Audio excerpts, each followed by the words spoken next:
আপনারা সবাই মনোযোগ সহকারে শুনবেন। আলহামদুলিল্লাহ আলহামদুলিল্লাহি রাব্বিল আলামিন والصلاة والسلام على سيد المرسلين وخاتم النبيين أما بعد فقد قال الله تعالى فأعوذ بالله من الشيطان الرجيم بسم الله الرحمن الرحيم লাখ কোটি গুণ শুকরিয়া যে মহান রব্বুল আলামিন আমাদেরকে এখানে আসার বসার জন্য কিছু কথা শোনার জন্য তৌফিক দিয়েছেন। সেই জন্য মহান রবের দরবারে সবাই একবার শুকরিয়া আদায় করে নেই।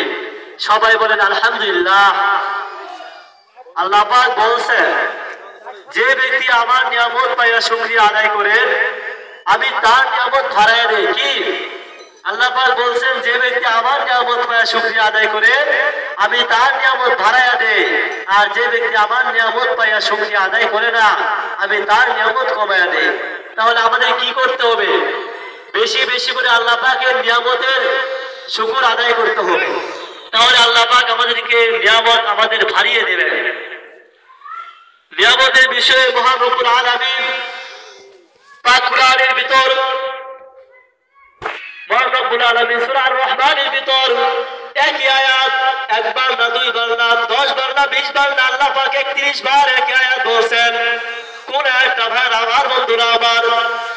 আল্লাহ পাক একই আয়াত 31 বার বলেছেন। সেই আয়াতটি হলো ফাবিআইয়ি আলাই রাব্বিকুমা তুকাযযিবান। আল্লাহ পাক যদি ইচ্ছা করতেন তাহলে এই আয়াতটি আল্লাহ পাক 10 বারও বলতে পারতেন। কি ঠিক না? তাহলে এই আয়াতটি আল্লাহ পাক 20 বারও বলতে পারতেন। কিন্তু কেন আল্লাহ পাক 10 বার না 20 বার না আল্লাহ পাক 31 বার একই আয়াত বলছেন? সেটার তো একটা কারণ অবশ্যই আছে। সেই কারণটা হলো আল্লাহ পাক এই আয়াতের ভিতরে ঘোষণা করে দিয়েছেন, ফাবিআইয়ি আলাই রাব্বিকুমা তুকাযযিবান। হে মানব জাতি, হে জিন জাতি, তোমরা আবার কোন কোন নিয়ামতকে অস্বীকার করবে? আল্লাহ পাকের কোন নিয়ামতকে অস্বীকার করার মতো ভাষা আমাদের আছে? তাই আল্লাহ পাকের যত নিয়ামত আছে, আমাদের ভালো থাকা, আমাদের সুখে থাকা, আমাদের কষ্টে থাকা, সব কিছুই কি আল্লাহ পাকের নিয়ামত। আল্লাহ তাআলা যাকে বেশি ভালোবাসেন তাকে কি বেশি পরীক্ষা করেন।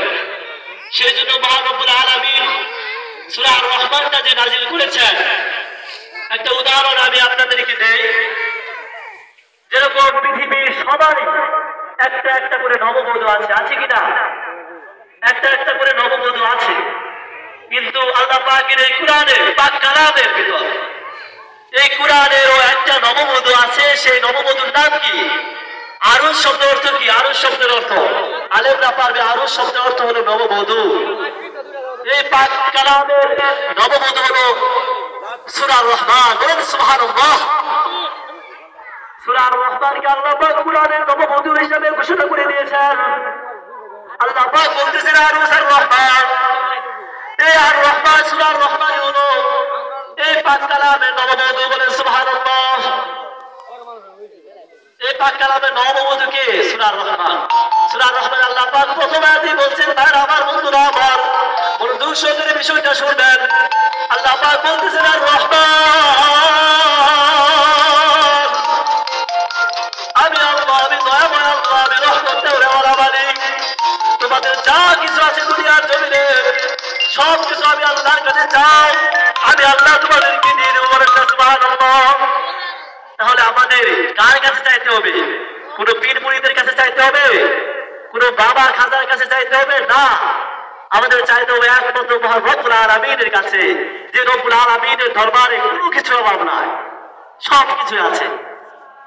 সেই মহান রব্বুল আলামিনের দরবারে আমাদের চাইতে হবে। আল্লাহ পাক আমাদের জন্মের 500 বছর আগে আমাদের রিজিকের ফয়সালা মহান রব্বুল আলামিন করে রেখেছেন। বলেন না সুবহানাল্লাহ। রিজিকের ফয়সালা এত বছর আগেই করে রেখেছেন, কিন্তু আমরা আজকের এই মানুষ রিজিকের পিছনে দৌড়াচ্ছে, শুধু দৌড়াচ্ছে, থামছে না, ঠিক কিনা? শুধু রিজিকের পিছনে দৌড়াচ্ছে, দৌড়াইতেই থাকবে। আল্লাহ পাক বলছেন, যে ব্যক্তি দুনিয়ার পিছনে পিছনে ঘুরবে, দুনিয়ার পিছনে সবাই সময় দেবে, তার কাছে দুনিয়া আসবে না, তার কাছে দুনিয়া আসবে না। যে ব্যক্তি আল্লাহ রাব্বুল আলামিনের সব কথা মানবে, আল্লাহর রাস্তায় চলবে, আল্লাহর কুরআনের পথে চলবে, তার কোনো কিছুর অভাব থাকবে না। বলেন না সুবহানাল্লাহ। তার কি থাকবে না? তার কোনো কিছু অভাব থাকবে না, তার দুনিয়াও থাকবে, আখিরাতও থাকবে। তাহলে আমাদের কি চাওয়া উচিত? এরকম চাওয়া উচিত। যেমন আমি বলছিলাম, আল্লাহ পাক দেখেন আমাদের 500 বছর আগে আমাদের রিজিকের ফয়সালা করে রেখেছেন। আল্লাহ পাক এত দয়াবান, আল্লাহ পাক এত দয়াবান। যেরকম দেখেন আমরা রিজিকের জন্য এত প্রেশার হয়ে গেছি, যেটা বলার বাইরে। আল্লাহ পাক আমাদেরকে উদাহরণ